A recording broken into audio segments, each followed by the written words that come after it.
ಓಂ ಗುರು ಶ್ರೀ ರಾಘವೇಂದ್ರಾಯ ನಮಃ. ಹಾಯ್, ನಾನು ನಿಮ್ಮ ಕಿಶನ್. ಯೂಟ್ಯೂಬ್ ಚಾನಲ್ಗೆ ಸ್ವಾಗತ.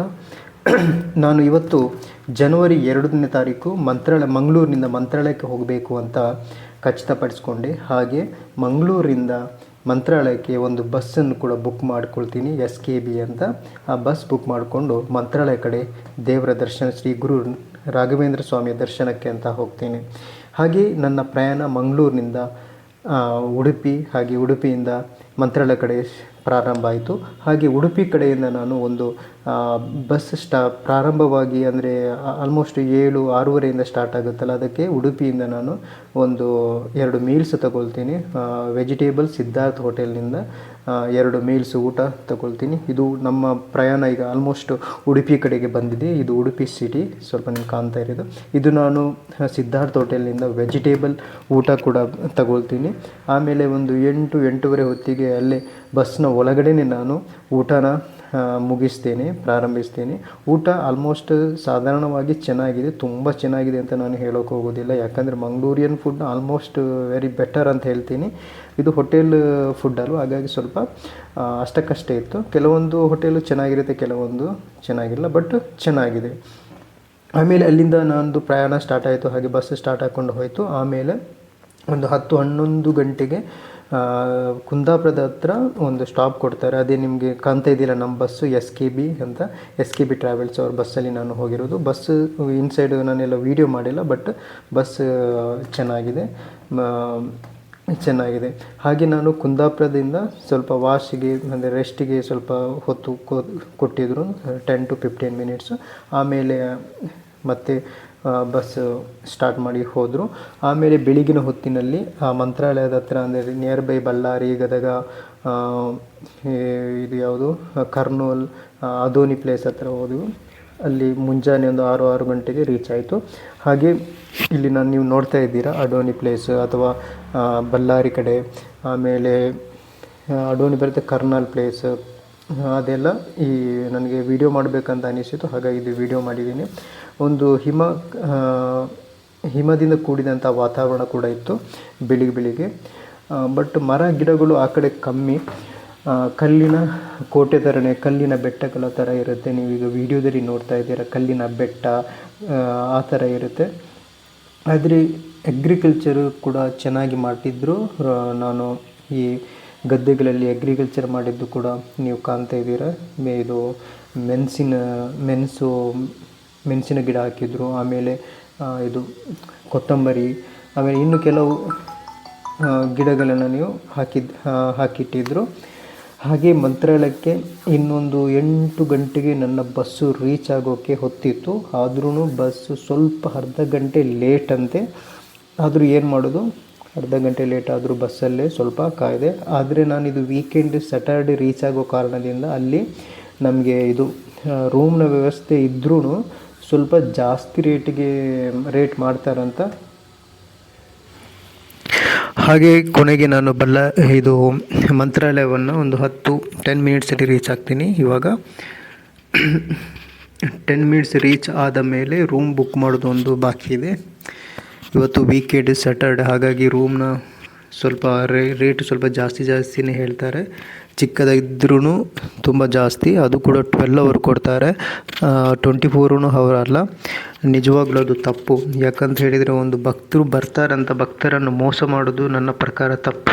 ಎಷ್ಟೇ ಜನಸಂದಣಿ ಎಷ್ಟೇ ಇರ್ಬೋದು, ಅದರ ವ್ಯಾಲ್ಯೂ ಎಷ್ಟು ಅಷ್ಟೇ ದುಡ್ಡು ಕೊಡಬೇಕು ಅಂತ ನನ್ನ ಭಾವನೆ.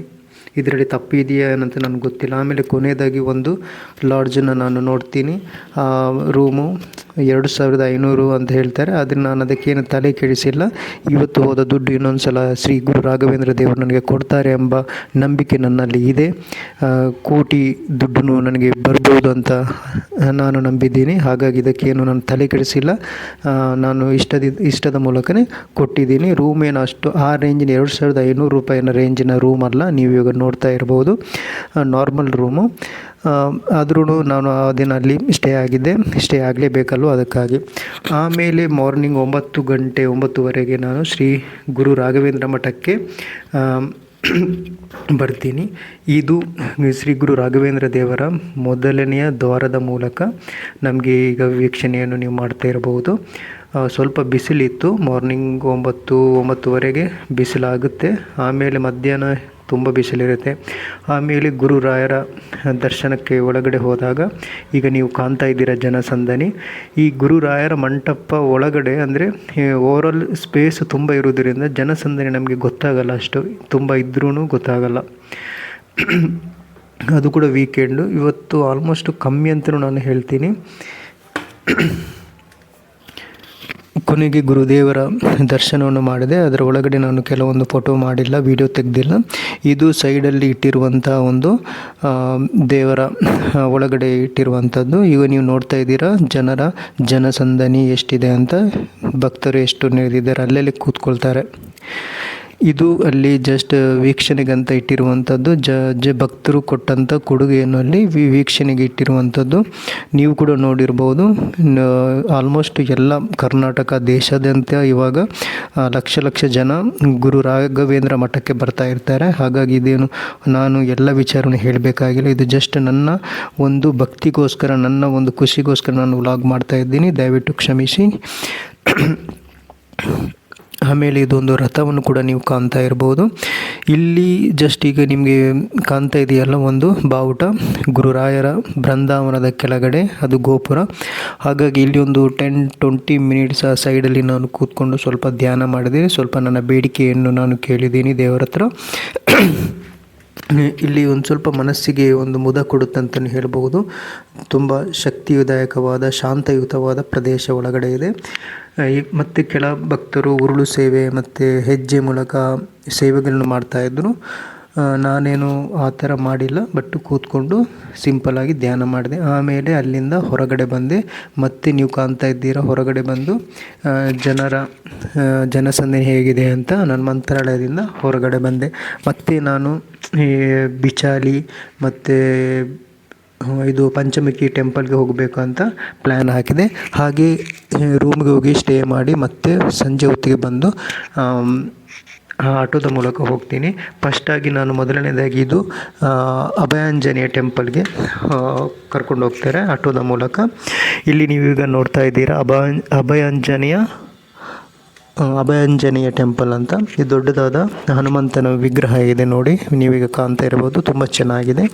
ಅಲ್ಲಿಂದ ಮತ್ತು ನಾನು ಪಂಚಮುಖಿ ಟೆಂಪಲ್ ಕಡೆ ಹೋಗ್ತೇನೆ. ಇದು ಪಂಚಮುಖಿ ಟೆಂಪಲ್, ಹನುಮಂತನ ಪಂಚಮುಖಿ ಟೆಂಪಲ್. ಇಲ್ಲಿ ರಾಯರು ತಪಸ್ಸು ಮಾಡಿ ಹನುಮಂತ ಉಳಿದಿದ್ದಂಥ ಪ್ಲೇಸ್ಗೆ ಈ ದೇವಸ್ಥಾನ ಸೃಷ್ಟಿಯಾಗಿದೆ ಅಂತ ಹೇಳ್ತಾರೆ. ಇದು ತುಂಬ ಪವರ್ಫುಲ್ ಕಾರಣಿಕವಾದಂಥ ಪ್ಲೇಸು. ಅದು ಕೂಡ ನನಗೆ ತುಂಬ ಇಷ್ಟವಾದ ಪ್ಲೇಸ್, ದೇವಸ್ಥಾನ. ಯಾಕಂದರೆ ಇಲ್ಲಿ ಹನುಮಂತನ ತುಂಬ ಒಂದು ಇದಿದೆ, ಹನುಮಂತನ ಬಗ್ಗೆ ತುಂಬ ಈ ದೇವಸ್ಥಾನದ ಒಳಗಡೆ ಅವರ ಬಗ್ಗೆ ಅವರ ಪಾದುಕೆ ಅದೆಲ್ಲ ಇದೆ. ಇಲ್ಲಿ ಕೂಡ ಜಾಸ್ತಿ ವಿಡಿಯೋ ಮಾಡೋಕ್ಕೆ ಒಳಗಡೆ ಬಿಟ್ಟಿಲ್ಲ, ಅಂದರೆ ಅಲೋವ್ ಇಲ್ಲ. ಇದು ನೀವು ನೋಡ್ತಿದ್ರೆ front view of the Panchamukhi Hanuman temple. ಆಮೇಲೆ ಸೈಡಲ್ಲಿ ಇರುವಂಥದ್ದು ಇದು ನಾವು ಎಂಟ್ರೆನ್ಸ್ ಕೊಡುವಂಥ ಸ್ಟೆಪ್ಸು. ಇಲ್ಲಿ ಕೆಲವೊಂದು ಚಿಕ್ಕದಾದ ಇದು ಫ್ಯಾನ್ಸಿ ಅಂಗಡಿಗಳು ಇರುತ್ತೆ. ಆಮೇಲೆ ಹೋಟೆಲು ಆ ಥರ ಸಾಧಾರಣವಾಗಿ ಇದೆ. ಮತ್ತು ತುಂಬ ವಿರಳ ಅಂತ ಹೇಳೋಕ್ಕಾಗೋದಿಲ್ಲ. ಸಾಧಾರಣ ಬಂದರೆ ಕಾರ್ ಪಾರ್ಕಿಂಗ್ ಅದು ಇದು ಸ್ವಲ್ಪ ಮಟ್ಟಿಗೆ ಅಭಿವೃದ್ಧಿಯಾಗಿದೆ. ಆದರೂ ಕೂಡ ಇಂಥ ಒಳ್ಳೊಳ್ಳೆ ಪ್ಲೇಸ್ಗಳು ಇನ್ನೂ ಅಭಿವೃದ್ಧಿ ಆಗಬೇಕಂತ ನಾನು ಬಯಸ್ತೇನೆ. ಯಾಕಂದರೆ ಇದು ಆಂಧ್ರ ಪ್ರದೇಶ ಆಗಿರ್ಬೋದು, ಕರ್ನಾಟಕದೇ ಆಗಿದ್ದು ಬಾರ್ಡ್ರು. ಯಾರಾದರೂ ಒಬ್ಬರು ಅದನ್ನು ಸರಿಯಾಗಿ ಅಭಿವೃದ್ಧಿಪಡಿಸಬೇಕು ಅಂತ ನನ್ನ ಒಂದು ಭಾವನೆ. ಆಮೇಲೆ ಈ ಪಂಚಮುಖಿ ಹನುಮಂತ ಟೆಂಪಲಲ್ಲಿ ಕೂಡ ನನ್ನ ಒಂದೆರಡು ಬೇಡಿಕೆಯನ್ನು ದೇವರಲ್ಲಿ ಹೇಳಿಕೊಂಡೆ. ಇದು ಪಂಚಮುಖಿ ಟೆಂಪಲ್ನ ಫ್ರಂಟ್ ವ್ಯೂ. ಆಮೇಲೆ ಈ ಕಡೆ ಒಂದು ಜ್ಯೂಸ್ ಸೆಂಟರ್ ಅದೆಲ್ಲ ಇತ್ತು. ಅಲ್ಲಿ ಒಂದು ಕಬ್ಬಿನ ಜ್ಯೂಸ್ ಕುಡಿದಿದೆ, ಚೆನ್ನಾಗಿತ್ತು, ಸೂಪರ್. ಆಮೇಲೆ ಮತ್ತೆ ಸಂಜೆ ಹೊತ್ತಿಗೆ ನಾನು ಮಂತ್ರಾಲಯಕ್ಕೆ ಮತ್ತೆ ಬರ್ತೀನಿ. ಮಂತ್ರಾಲಯದ ನೈಟ್ ವ್ಯೂ ಸಂಜೆ ಅಂದರೆ ಒಂದು 8:30-9 ಗಂಟೆ ಆಗಿರಬೇಕಿತ್ತು. 8:30 ಹೊತ್ತಿಗೆ ಇದು ಲೈಟ್ನಲ್ಲಿ ಈ ಥರ ಮಂತ್ರಾಲಯ ಕಾಣಿತ್ತು. ಮಾರ್ನಿಂಗ್ ಓಕೆ, ಮಧ್ಯಾಹ್ನಕ್ಕಿಂತ ಈ ರಾತ್ರಿ ಹೊತ್ತೇ ಅಲ್ಲಿ ಕೂತ್ಕೊಂಡು ಚೆನ್ನಾಗಿ ಭಜನೆ ಆಗ್ತಾರೆ. ಅಲ್ಲಿ ಸಾಂಗಲ್ಲಿ ಭಕ್ತಿಗೀತೆನೂ ಇತ್ತು. ತುಂಬ ಚೆನ್ನಾಗಿದೆ. ಇಲ್ಲಿ ಕೂತ್ಕೊಂಡು ಶಾಂತಿಯುತವಾದಂಥ ಪ್ಲೇಸು ತುಂಬ ಚೆನ್ನಾಗಿದೆ ಅಂತ ನಾನು ಹೇಳ್ತೀನಿ. ನಿಮಗೂ ಗೊತ್ತಿದೆ, ನೈಟ್ ಹೊತ್ತಿಗೆ ಅಲ್ಲಿ ವ್ಯೂನು ಸೂಪರ್ ಆಗಿದೆ. ಮತ್ತು ಅಲ್ಲಿ ಕೂತ್ಕೊಂಡು ಆರಾಮವಾಗಿ ಮನಸ್ಸನ್ನು ನಿಯಂತ್ರಣದಲ್ಲಿಡ್ಬೋದು, ಆ ಥರ ಪ್ಲೇಸಲ್ಲಿದೆ ಅಂತ ನಾನು ಭಾವಿಸ್ತೇನೆ. ಮತ್ತು ನನಗೆ ಅನುಭವ ಆದದ್ದು ನಾನು ನಿಮಗೆ ಹೇಳ್ತಾ ಇದ್ದೀನಿ. ಇದು ನೈಟ್ ವ್ಯೂ ತುಂಬ ಚೆನ್ನಾಗಿದೆ. ಮತ್ತು ಅಷ್ಟು ಇರಲ್ಲಲ್ವ, ಹಾಗಾಗಿ ಕೂಲಾಗಿ ಚೆನ್ನಾಗಿದೆ. ಆಮೇಲೆ ನನಗೆ ಇಲ್ಲಿ ಮೃತ್ತಿಕೆ ಅಂತ ರಾಯರ ಬೃಂದಾವನದ ಮಣ್ಣು ಸಿಗುತ್ತಂತ ಗೊತ್ತಿತ್ತು. ಅದು ಮನೆಗೆ ಹೋಗಿ ತಗೊಂಡು ಬರಬೇಕು ಅಂತ ಹೇಳ್ತಾಯಿದ್ರು. ಹಾಗಾಗಿ ನಾಳೆ ಬೆಳಿಗ್ಗೆ ಹೋಗಬೇಕು ಅಂತ ನಾನು ಕೂಡ ಪ್ಲ್ಯಾನ್ ಹಾಕಿದ್ದೆ.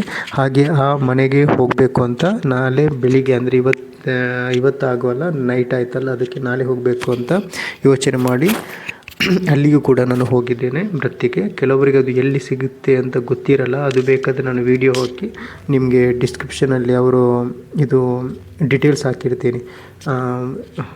ಅದು ಟೆಂಪಲ್ ಹತ್ತಿರನೇ ಇದೆ, ವೆಂಕಟರಮಣ ಟೆಂಪಲ್ ಅಂತ, ಅದರ ಹತ್ತಿರನೇ ಇದ್ದೆ.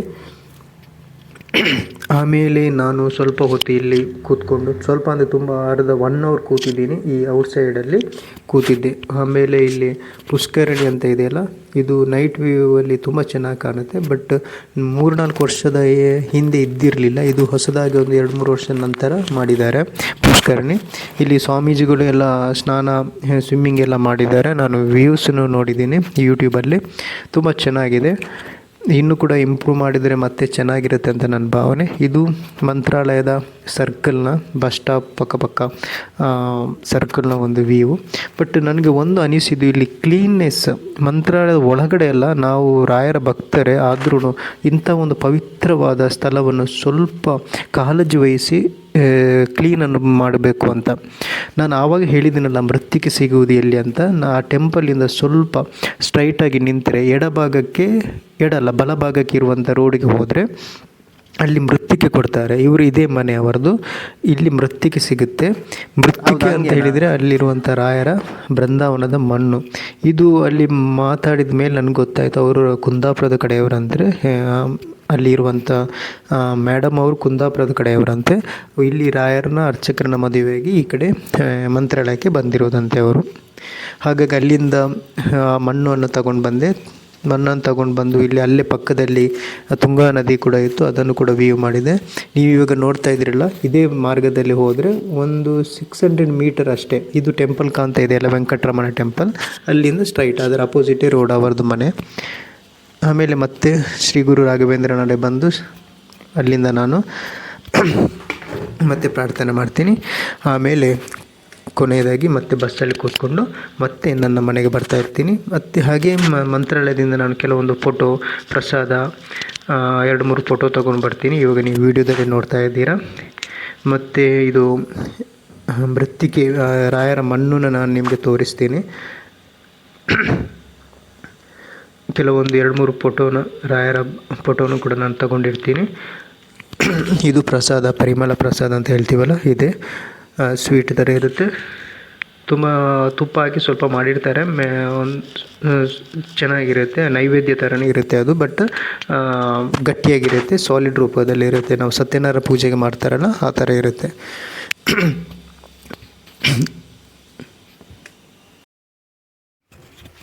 ಮೃತ್ತಿಕೆ ಅಂದರೆ ಇದೆ. ಇದರಲ್ಲಿ 2 ಪ್ಯಾಕೆಟ್ ಕಾಣ್ತಾ ಇದೆಯಲ್ಲ ಮಣ್ಣಿದ್ದು, ಬ್ರೌನ್ ಕಲರ್ ಇದು, ಅದರ ಒಳಗಡೆ ಮಣ್ಣು ಇದೆ. ಇದು ಒಂದು ಕಟ್ಟಿಗೆ 50 ರೂಪೀಸ್ ಮೋಸ್ಟ್ ತಗೊಂಡಿದ್ದಾರೆ. ಅದರಲ್ಲಿ 2 ಇರುತ್ತೆ, ಅದಕ್ಕೆ ನಾವು ಮೃತ್ತಿಕೆ ಅಂತ ಹೇಳ್ತೀವಿ. ಆ ಮೃತ್ತಿಕೆಯನ್ನು ಬೆಳಿಗ್ಗೆ ಮತ್ತು ರಾತ್ರಿ ದೇವರಿಗೆ ಕೈ ಮುಗಿಯುವಾಗ ಅದನ್ನು ನಾವು ತೀರ್ಥ ರೂಪದಲ್ಲಿ ಅಥವಾ ಅದನ್ನು ಬಾಯಿಗೆ ಹಾಕ್ಕೊಂಡು ತಗೋಬೋದು. ಆವಾಗ ನಮಗೆ ಮತ್ತೆ ಕೆಲವೊಂದು ಏನಾದರೂ ರೋಗ ರುಜಿನಗಳು, ಕಾಯಿಲೆಗಳು ಏನಿದ್ರೂ ಕೂಡ ಅದು ದಮನ ಆಗುತ್ತೆ ಅಂತ ಹೇಳ್ತಾರೆ. ಅವರು ಹೇಳಿದರು ನನಗೆ, ಅದಕ್ಕೋಸ್ಕರ. ಓಕೆ, ಇವತ್ತು ಇಲ್ಲಿ ತನಕ ನನ್ನ ಈ ಚಿಕ್ಕ ವ್ಲಾಗನ್ನು ನಾನು ಇಲ್ಲಿಗೆ ಮುಗಿಸ್ತಾ ಇದ್ದೀನಿ. ಜೈ ಶ್ರೀ ಗುರು ರಾಘವೇಂದ್ರಾಯ ನಮಃ. ಓಂ ಶ್ರೀ ಗುರು ರಾಘವೇಂದ್ರಾಯ.